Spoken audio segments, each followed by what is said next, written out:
Patrick, donc j'ai une exploitation agricole là, sur le massif de la Margeride, essentiellement du petit fruit en agriculture biologique depuis 20 ans.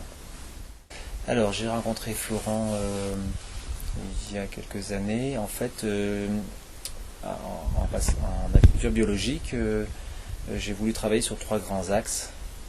Le premier axe c'était la géobiologie, parce qu'il y avait la présence d'un dolmen sur les parcelles et je constatais du parasitisme et des problèmes liés aux champignons, surtout sur les cultures. Le deuxième axe c'était plutôt la fertilisation et effectivement l'utilisation de la bioélectronique de Vincent. Et le troisième axe c'était la dynamisation de l'eau et le travail en biodynamie. Voilà. Et à la suite de ça, donc j'ai rencontré Florent et avec lequel j'ai travaillé pour améliorer tout l'aspect cosmotellurique, échange cosmotellurique sur le site, rééquilibrer le lieu en fait. Ben, Florent a surtout travaillé sur les réseaux, donc les réseaux eau et puis les failles du sol, puisqu'on est ici sur une roche-mer métamorphique. Et en fait, essayer de corriger effectivement toutes ces failles telluriques qui compromettaient ou qui diminuaient la productivité des cultures. Les changements étaient surtout d'ordre, par exemple, comme le Phytophthora de la framboise, il y avait eu beaucoup moins d'évolution, si vous voulez. C'est une maladie qui peut très rapidement détruire l'ensemble de la parcelle. Et là, effectivement, il y a une parcelle 6-7 ans après son passage, quasiment à l'identique, Il y a eu très peu de dégâts. Enfin, l'évolution de la maladie, on va dire, du Phytophthora a été arrêtée, en grande partie stoppée en tous les cas. Le site semble beaucoup plus équilibré maintenant, et même au niveau animal, il y a moins de déséquilibre, enfin en tous les cas d'excès au niveau des attaques par exemple ou des agressions extérieures, donc les animaux, en général les petits animaux sur les petits fruits qui pondent par exemple dans les fruits ou qui coupent les fleurs. On peut dire que tout ça c'est aussi régularisé, oui, et atteint maintenant un niveau correct qui permet de pratiquer l'agriculture biologique en ayant des niveaux de rendement qui sont similaires à l'agriculture conventionnelle. Comme la terre est à mon sens en constante évolution, le suivi permet le rééquilibrage permanent du lieu. Pour ce qui est de la productivité, enfin, et des résultats économiques finalement, techniques et économiques, eh bien, on atteint des niveaux de productivité qui, par exemple sur fraises, Marat des Bois, puisque c'est essentiellement la variété que je cultive, on est à des niveaux de rendement d'environ 500 grammes par hectare, et la moyenne nationale sur cette variété est de 400 à 500 grammes par hectare, donc on est bien dans les niveaux de rendement, même légèrement supérieurs à la moyenne nationale. Donc c'est en agriculture biologique, voire avec une dynamique plutôt biodynamique, hein, c'est-à-dire essentiellement les préparations bien dynamisées. Et donc l'utilisation des plantes, c'est la seule utilisation qui existe. Il n'y a même pas d'insecticides naturels qui sont pulvérisés. Les seules préparations qui existent, ce sont des plantes diluées, dynamisées, et qui sont soit macérées, soit fermentées, soit en tisane. Et c'est les seuls intrants en fait qui sont effectués.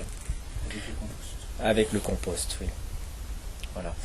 Et effectivement, donc on est dans le cahier des charges de l'agriculture biologique, et même en respectant le cahier des charges de l'agriculture biologique, on a des niveaux sur ces terres ici, il y a les niveaux de rendement de l'agriculture conventionnelle, et ça c'est pour répondre un peu sans doute à l'argumentation qui souvent frappe les agriculteurs biologiques, comme quoi on ne pourrait pas nourrir la planète si on travaillait en bio.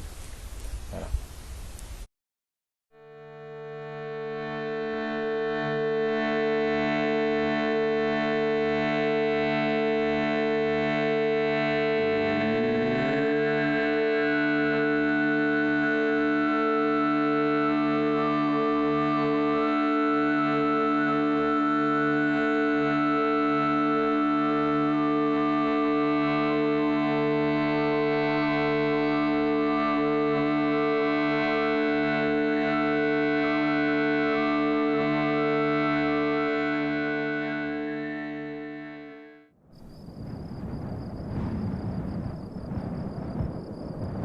Finalement, la correction géobiologique ça fait partie d'un tout, d'un tout que j'ai mis en œuvre, mais ça fait partie aussi d'une évolution, d'un changement profond de la façon de penser le vivant.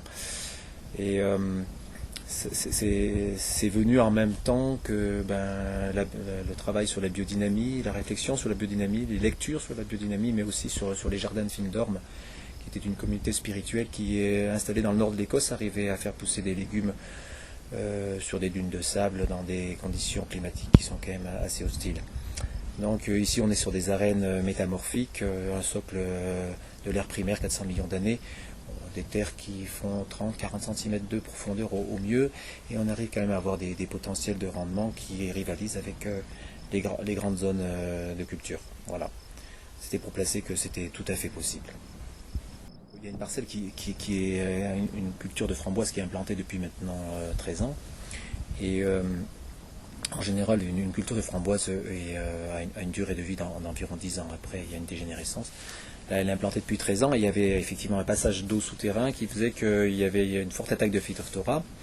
Donc elle était en très grande partie enrayée. Bien sûr, ça continue d'évoluer sensiblement, mais on peut dire que 13 ans après, cette parcelle est encore productive et on peut même dire que c'est au niveau du calibre et du volume de fruits, ça reste encore la partie la plus productive de l'exploitation. Voilà.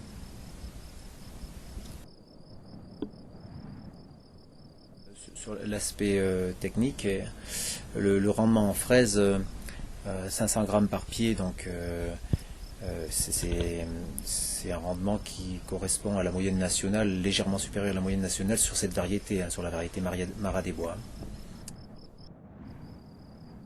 Les insectes, c'est vrai que mon approche est plutôt une approche où j'essaye de respecter tout le vivant, c'est-à-dire que s'il y a un insecte ou une plante, on peut parler aussi des plantes qu'on peut considérer comme étant parasites, c'est un terme que j'ai du mal à utiliser maintenant parce que le parasitisme,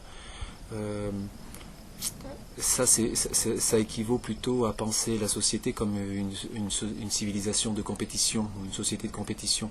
Quand on est dans une civilisation, ou si on aspire à une civilisation de coopération, à l'intérieur du règne humain ou entre les règnes, eh bien il n'y a plus de notion de parasite, et si tout le monde est à sa place et à sa juste place, le parasitisme n'a plus de sens et n'existe plus. Il ne fait plus partie du vocabulaire en fait.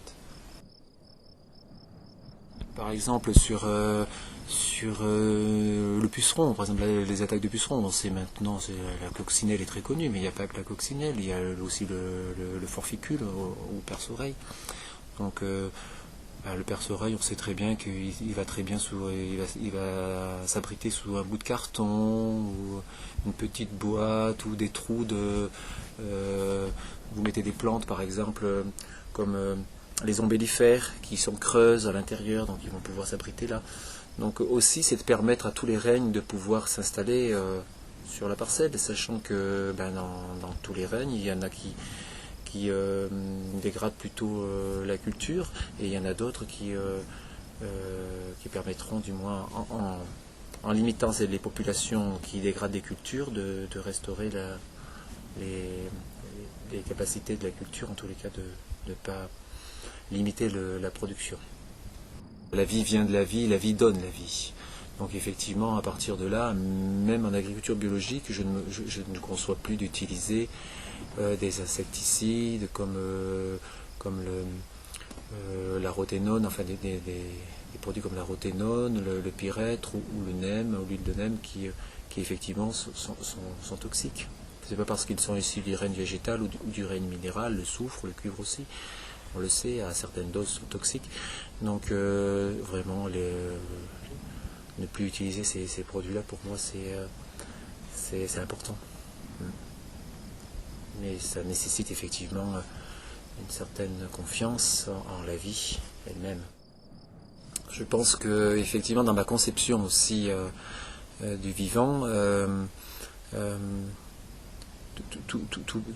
tout peut partir de soi, et que l'extérieur n'est effectivement que la projection du monde intérieur, avec toute la biodiversité qui existe encore actuellement à la surface de la Terre.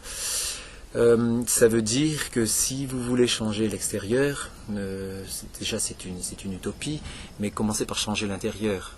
Et si vous avez pacifié votre intérieur, l'extérieur va se permettre de se pacifier lui aussi. Donc je travaille effectivement aussi à cette forme de travail sur soi et de voir les mécanismes comportementaux, psychologiques qui agissent en moi, et j'essaye de les limiter pour permettre que l'extérieur puisse aussi s'apaiser. Donc évidemment sur le domaine dont j'ai la responsabilité, qui est cette exploitation agricole, donc on pourrait dire que je suis un exploitant agricole, mais c'est le terme qui est judicieusement souvent employé, mais exploitant ça veut dire qu'on exploite, c'est encore dans une relation de patron, d'ouvrier, vous voyez, c'est assez ambivalent ce terme. Et moi je suis plutôt je me considérerais plutôt à la rigueur comme le gardien de ce lieu, si effectivement ce lieu a besoin d'un gardien, ou c'est le lieu qui est mon propre gardien. Là, c'est le dolmen de la Tuile des Fées qui est sur les propriétés, en fait, mais qui est classé monument historique et sur lequel, effectivement, on ne peut pas intervenir, même s'il est évident que la pierre qui manque et que le fait qu'il soit partiellement écroulé ait une incidence sur le site. L'idéal serait effectivement de le redresser pour qu'il puisse jouer son rôle réel, et que l'ensemble du domaine profite réellement de la présence de ce dolmen. Malheureusement, on est obligé de faire avec.